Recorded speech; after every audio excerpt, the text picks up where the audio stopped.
Dear students, today's topic is atom. Today we are going to discuss about atom. So what is an atom? Atom क्या है हमारा? It's the smallest unit of any matter. किसी भी matter का जो smallest unit है उसको हम लोग क्या कहते हैं? Atom कहते हैं. Smallest unit of matter. हमारी जो मैटर है उसका जो स्मॉलेस्ट यूनिट होगा उसको हम लोग क्या कहेंगे? एटम कहेंगे. अब बात करें मैटर की. Matter can be in solid, liquid और गैसियस फॉर्म. हमारी जो मैटर है वो किसी भी फॉर्म में हो सकती है, सॉलिड, लिक्विड और gas.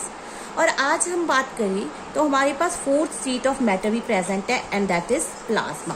Plasma is the fourth state of matter. ठीक है. अब हम बात करते हैं कि एटम के अंदर क्या प्रेजेंट होता है. What are the basic particles और you can see that what is present inside the atom. So an atom is consists of basically three particles, that is protons, electrons and neutrons. Atom consists of three particles. कौन कौन से three particles हैं? Protons, electrons and neutrons. Three particles present in an atom: protons, electrons and neutrons. Protons, electrons and neutrons. Protons are positively charged particles present inside the atom. Electrons are negatively charged particles present inside the atom. Or neutrons are no charge particles or neutral particles. No charge or neutral particles present inside an atom. Now, how they are present inside an atom? Atom के अंदर हमारे ये particles किस तरह से present होते हैं इसके बारे में हम लोग डिस्कस करते हैं. एटम का स्ट्रक्चर जो है बेसिकली हम लोगों ने 9th में भी डिस्कस किया था बेटा. उसमें हम लोग क्या डिस्कस करते थे कि हमारा जो है एटम के अंदर वी हैव न्यूक्लियस. सेंटर के अंदर जो है एटम के सेंटर के अंदर न्यूक्लियस प्रेजेंट है और यहाँ पे हमारे क्या है? शेल्स प्रेजेंट है. ठीक है, शेल्स प्रेजेंट है. और ये जो न्यूक्लियस है इस न्यूक्लियस के अंदर प्रोटॉन्स एंड न्यूट्रॉन्स प्रेजेंट होते हैं. So we can say that neutrons and protons are present inside the nucleus of the atom. Atom के न्यूक्लियस के अंदर जो पार्टिकल्स प्रेजेंट होते हैं that are protons and neutrons. So where are electrons present? Electron कहाँ पे present है? These are present in the outer most region of the atom. जो आउटर मोस्ट रीजन है उसके अंदर जो है हमारे इलेक्ट्रॉन्स प्रेजेंट है, जिसको हम लोग बेसिकली इलेक्ट्रॉन शेल्स कहते हैं. ये जो है इसको हम लोग इलेक्ट्रॉन शेल्स कहते हैं. इन इलेक्ट्रॉन शेल्स के अंदर हमारे जो नेगेटिवली चार्ज इलेक्ट्रॉन्स है वो प्रेजेंट होते हैं. ठीक है बेटा. अब हम बात करते हैं कि इनकी जो मास है, इनका जो बेसिक चार्ज है, मास है, वो किस तरह से प्रेजेंट होता है. हमारा जो एटम है, हमारे एटम के अंदर जो मास होता है basically that is due to the mass of the protons and the neutrons. ठीक है, प्रोटॉन्स और न्यूट्रॉन्स के मास की वजह से ही हमारे एटम का मास होता है.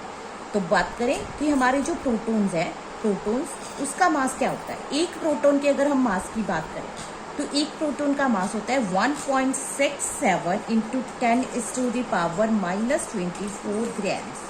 ठीक है बेटा, ये देखो इट्स 10⁻⁻24 ग्राम.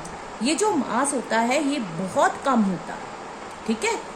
अगर हम न्यूट्रॉन की बात करें तो न्यूट्रॉन का जो मास होता है, न्यूट्रॉन का मास भी इतना ही होता है जितना एक हमारे इलेक्ट्रॉन का प्रोटॉन का मास है उतना ही हमारे एक न्यूट्रॉन का मास होता है. ठीक है, हमारे जितना हमारे प्रोटॉन का मास है उतना ही हमारे एक न्यूट्रॉन का मास होता है. अगर हम बात करें इलेक्ट्रॉन के मास की, इलेक्ट्रॉन का मास क्या होता है? हमारा जो इलेक्ट्रॉन है, इलेक्ट्रॉन का जो मास है वो बहुत कम होता है एज दैट ऑफ प्रोटॉन. हमारा जो इलेक्ट्रॉन का मास है, इलेक्ट्रॉन के मास की बात करें, इलेक्ट्रॉन का जो मास है बहुत कम होता है दैट ऑफ द प्रोटॉन. कितना होता है इलेक्ट्रॉन का मास? एक इलेक्ट्रॉन का मास 9.11 इंटू 10⁻⁻28 ग्राम. ठीक है, यहाँ पे 24 है माइनस में, यहाँ पे -28 ग्राम्स हो गया. तो इट मीन्स कि हमारा जो इलेक्ट्रॉन का मास है is negligible as that of the proton. Proton के कंपैरिजन जो हमारे इलेक्ट्रॉन का मास है वो क्या होता है, नेग्लिजिबल होता है। इसीलिए हम लोग कहते हैं कि जो एटम में इलेक्ट्रॉन के मास की कंट्रीब्यूशन ऑलमोस्ट निल होती है, ठीक है। Therefore, we can say that they do not contribute much to the mass of the, or you can say atomic mass of the element। और जो हमारे एलिमेंट का ओवरऑल एटॉमिक मास है उसमें जो हमारा इलेक्ट्रॉन के मास की कंट्रीब्यूशन है वो ऑलमोस्ट नेग्लिजिबल और नामात्र होती है, ठीक है बेटा। अब हमारे पास आती है next term, that is atomic number. Next term हमारे पास क्या है, एटॉमिक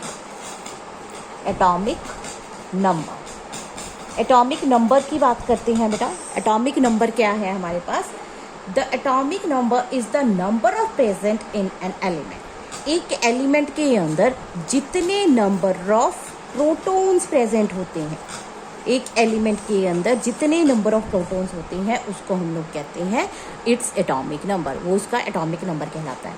इसको हम हमारे कैपिटल Z से डोनेट करते हैं, कैपिटल Z से इसको डोनेट किया जाता है। अगर बात करें बेटा नेक्स्ट हमारे पास जो टर्म है वो होता है हमारा मास नंबर। मास नंबर की बात करें तो मास नंबर क्या होता है, एटॉमिक नंबर क्या है हमारा, number of protons present in an element, ठीक है। कितने हमारे पास प्रोटॉन्स प्रेजेंट होते हैं वो उसका क्या कहलाता है, एटॉमिक नंबर कहलाता है। मास नंबर क्या कहलाता है, it's the total number of protons plus the number of neutrons, ठीक है।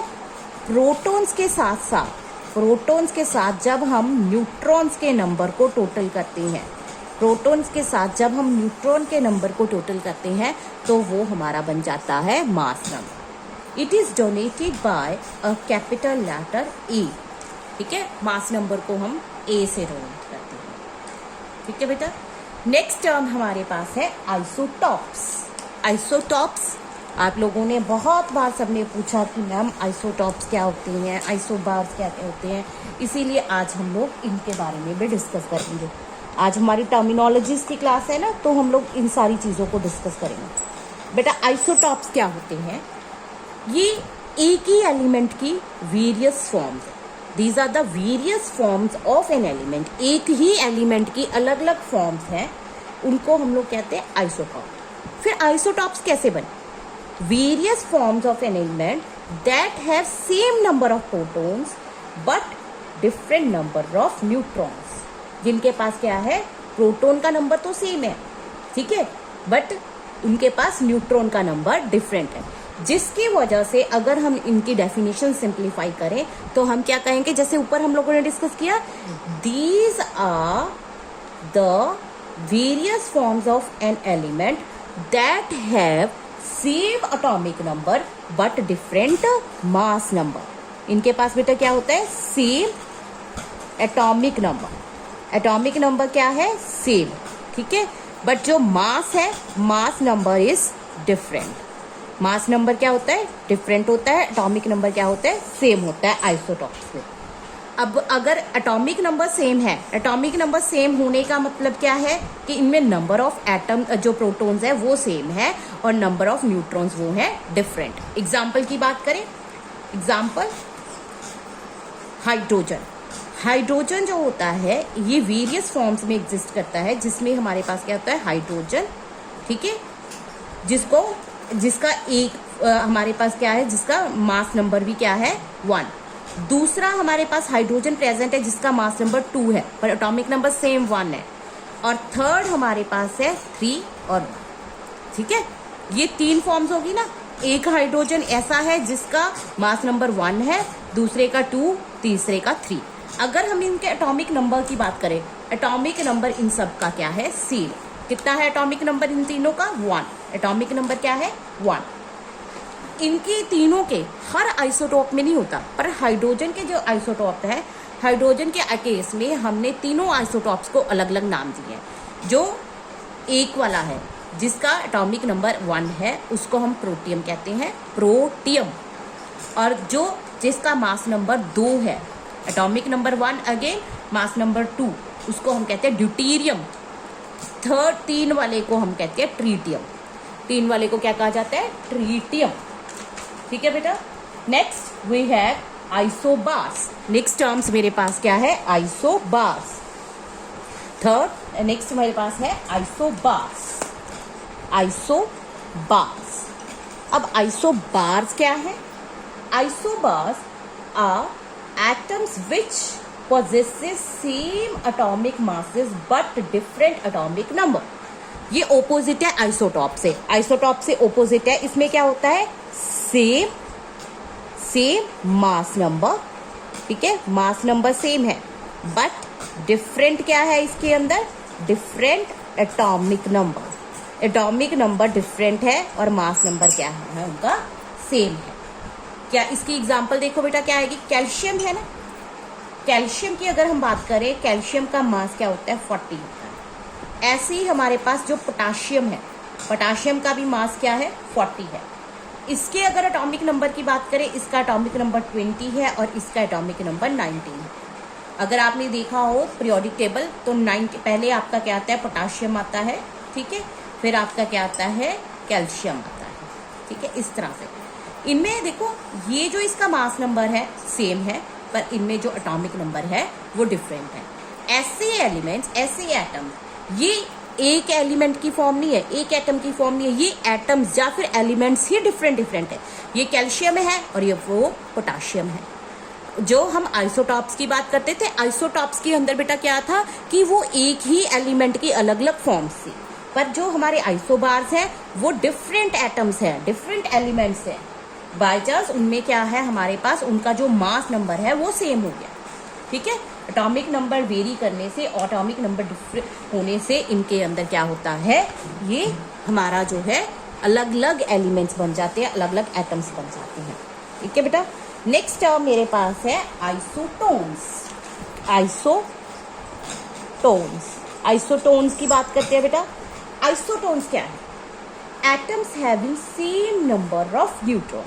वो अलग अलग एटम्स है। ये भी एक एटम की फॉर्म में है जिनमें क्या है?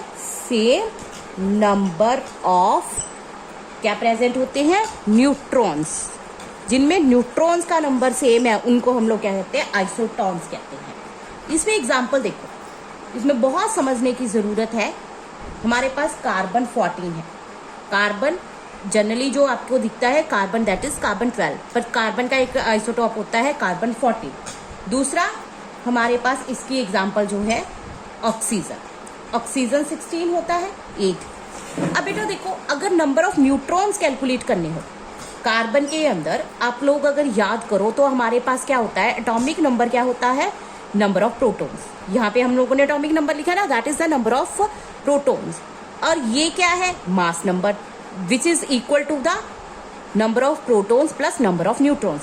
तो अगर हम लोगों ने नंबर ऑफ न्यूट्रॉन्स निकालने हो, ठीक है, कार्बन 14 के अंदर अगर हम लोगों ने नंबर ऑफ न्यूट्रॉन्स कैलकुलेट करने हो तो कैसे कैलकुलेट करेंगे? देखो, इट्स 14 माइनस 6, कितना आ गया? 8। ठीक है, और ऐसे ही अगर हमने कार्बन 16 के अंदर, ऑक्सीजन 16 के अंदर अगर हम लोगों ने क्या कैलकुलेट करने हो? नंबर ऑफ न्यूट्रॉन्स कैलकुलेट करने हो तो कैसे आएंगे वो? कैसे आएंगे? 16 माइनस 8, कितना आया? 8। सो इन दोनों में हमारे पास क्या है? 8 न्यूट्रॉन्स प्रेजेंट हैं। जिनके अंदर नंबर ऑफ न्यूट्रॉन्स सेम होते हैं उनको हम लोग कहते हैं आइसोटोन्स। ठीक है बेटा। नाउ नेक्स्ट जो हमारा स्ट्रक्चर ऑफ एटम का, या फिर एटम का जो सेकेंड वीडियो होगा उसमें हम लोग वेरियस स्ट्रक्चर्स के बारे में डिस्कस करेंगे। फर्स्ट जो है हमारा जे थॉमसन का स्ट्रक्चर है वो डिस्कस करेंगे। ठीक है, फिर रदरफोर्ड के बारे में भी डिस्कस करेंगे, फिर बोहर के बारे में डिस्कस करेंगे। ठीक है बेटा, आज ये वीडियो देखो और फिर हम लोग कल जो है आप लोगों को इसके स्ट्रक्चर ऑफ एटम के बारे में डिस्कस करेंगे।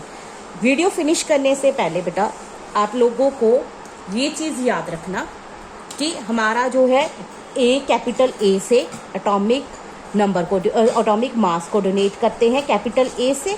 ठीक है, एटॉमिक मास, या फिर आप इसको कहते हो मास नंबर। मास नंबर जो डोनेट होता है ए से, और जेड से जो है हमारा एटॉमिक नंबर। ठीक है बेटा। अब आपके पास एक असाइनमेंट है, क्या असाइनमेंट है आज की हमारे पास? असाइनमेंट क्या है हमारी? असाइनमेंट बेटा यही है कि आप लोगों को मैं कुछ एक एलिमेंट्स दे रही हूँ, ठीक है? आप लोगों ने ये बताना है कि ये क्या है। फर्स्ट क्या है मेरे पास? एक एग्जाम्पल है कार्बन। मेरे पास फर्स्ट जो है आप लोगों ने बताना है कि ये आइसोटोन्स हैं, आइसोबार्स हैं या फिर आइसोटॉप्स हैं। फर्स्ट मेरे पास है कार्बन 12 एंड कार्बन 40, ठीक है? ऐसे ही सेकेंड एग्जाम्पल है मेरे पास जो कार्बन क्लोरीन